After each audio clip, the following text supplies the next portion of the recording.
मी सिद्धेश्वर आणि मी आज आलेलो आहे औसा तालुक्यातील खरोसा येथे. लातूर जिल्ह्यातील औसा तालुक्यात खरोसा हे गाव आहे. लातूर पासून 45 किलोमीटर अंतरावर या ठिकाणी आहे सुंदर असा एक लेणी समूह. आणि या ठिकाणी असणाऱ्या लेण्या या हिंदू लेण्या, बौद्ध लेण्या आणि जैन लेण्या आहेत. माझ्या पाठीमागं ही 2 मजली असणारी लेणी आपल्याला पाहायला मिळते. ज्यावेळी भारतावर इंग्रजांचं राज्य होतं त्यावेळी स्कॉटिश अधिकारी जेम्स बर्जर हा या ठिकाणी आला होता आणि त्याने या लेण्याकडे सर्वांचं लक्ष वेधलं आणि हा लेणी समूह शोधून काढला. या ठिकाणी या लेणीचा जो खडक आहे तो जांभा खडक आहे. आपण ज्या वेरूळला, अजिंठ्याला लेण्या पाहिलेल्या आहेत त्याच्या खडकाचा प्रकार वेगळा आहे. त्यातील शिल्प आणखीनही जशाच तशी आहेत, परंतु हा जांभा खडक असल्यामुळे यामध्ये असलेली जी शिल्प आहेत त्या शिल्पांची झीज झालेली आहे. एकूण अशा 12 गुहा आहेत या ठिकाणी. 12 लेण्या म्हणूया आपण, परंतु या ठिकाणी कुठल्याही लेणीवर आपल्याला नंबर टाकलेला किंवा कुठल्याही लेणीला असं विशिष्ट असं नाव नाहीये. दुर्लक्षित अशा या लेण्या आहेत. तर ह्या लेण्या मी तुम्हाला आज दाखवणार आहे. लेणी समूहातील ही एक प्रमुख लेणी आहे. या लेणीवर सुरुवातीलाच हे शिल्प आपल्याला मोठे भव्य कोरलेले दिसत आहेत, परंतु हा खडकाचा प्रकार जांभा असल्यामुळे या खडकाची झीज झाली आणि त्यामुळे आपल्याला हे शिल्प अगदी व्यवस्थितरित्या दिसू शकत नाहीत. तिकडे सुद्धा शिल्प कोरलेलं होतं, परंतु ते खडकाची झीज झाल्यामुळे ते आता अस्पष्ट झालेलं आहे. पहा, यामध्ये या लेणीत प्रवेश केल्यानंतर 15 खांब दिसत आहेत आणि समोर आपल्याला भव्य अशी शिवपिंड दिसत आहे. आणि या लेणीच्या द्वारावरच हे द्वारपाल आहेत. 2 द्वारपाल पाहू शकता आपण, हे द्वारपाल आहेत. आणि इकडच्या बाजूला पहा, हे पहा, हे आहे शिल्प.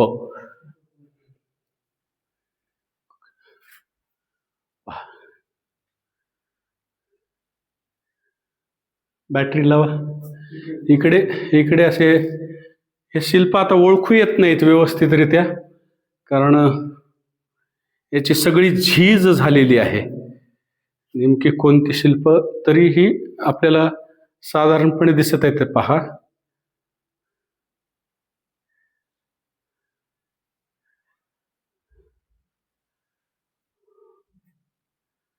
व्यवस्थितरित्या ओळखू येत नाहीत. इकडे सुद्धा कोरलेले आहेत हे.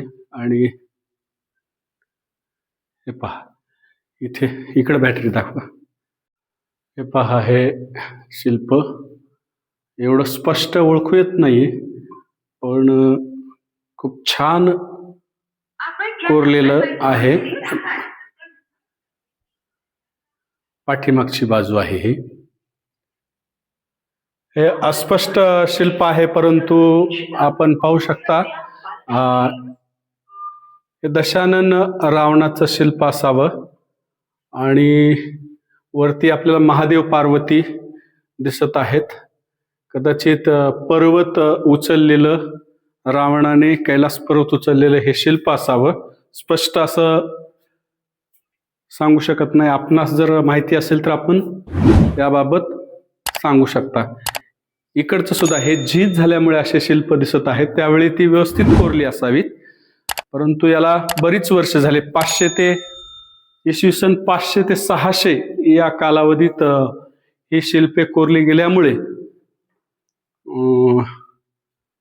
हे आता या अवस्थेत आहेत.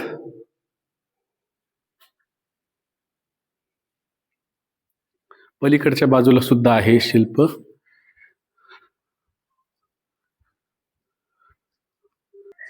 हे पहा, हे शिल्प आपल्याला स्पष्टपणे ओळखू येते. वराह अवताराचं शिल्प आहे आणि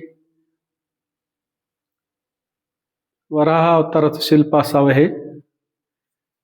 आणि इकडे सुद्धा हे नागकन्या दिसत आहे आपल्याला. हे मत्स्यकन्या किंवा मत्स्यकन्या दिसत आहे पाण्यातली. आणि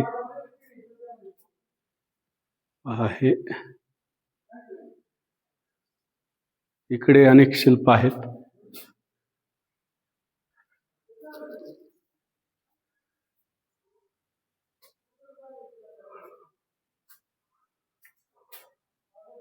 या ठिकाणी हे आपल्याला दिसत आहे, हे 2 मजली असलेलं हे लेणी आहे. आणि आतमध्ये गेलं तर आपल्याला कुठल्याही प्रकारची मूर्ती वगैरे काही दिसत नाही, शिल्प दिसत नाही. केवळ 2 मजली हे कोरून ठेवलेलं आहे.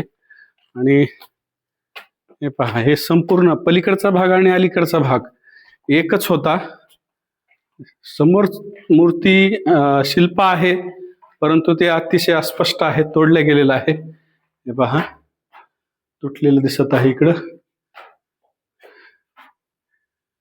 आणि पलीकडचा भाग जो आहे हे दोन्ही अखंडच कोरता कोरता सोडून दिलेलं आहे.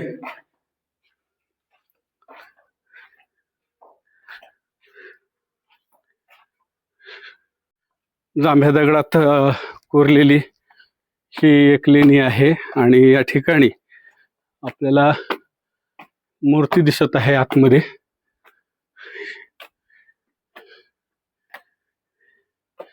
हिंदू लेणी आहे. आणि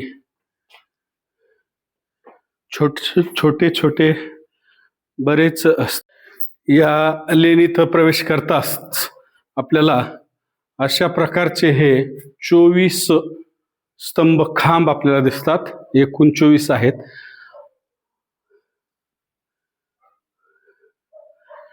आणि ही एकमेव मूर्ती या लेणीमध्ये आहे. इतर कोणत्याही मूर्ती किंवा शिल्प या लेणीमध्ये कोरलेले नाहीत. मित्रांनो, हे समोरची जी लेणी आहे ती बौद्ध लेणी आहे. आणि या लेणीमध्ये आपल्याला तथागत गौतम बुद्धाची प्रतिमा मूर्ती आपल्याला स्पष्टपणे दिसत आहे. आणि या मूर्तीला रंग दिलेला आहे.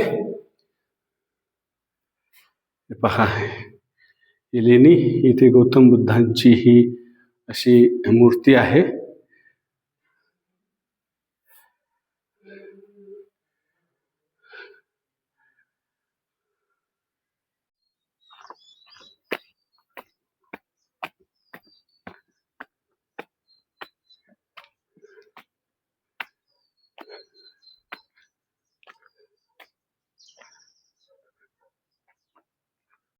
ही एक शिवलेणी आहे.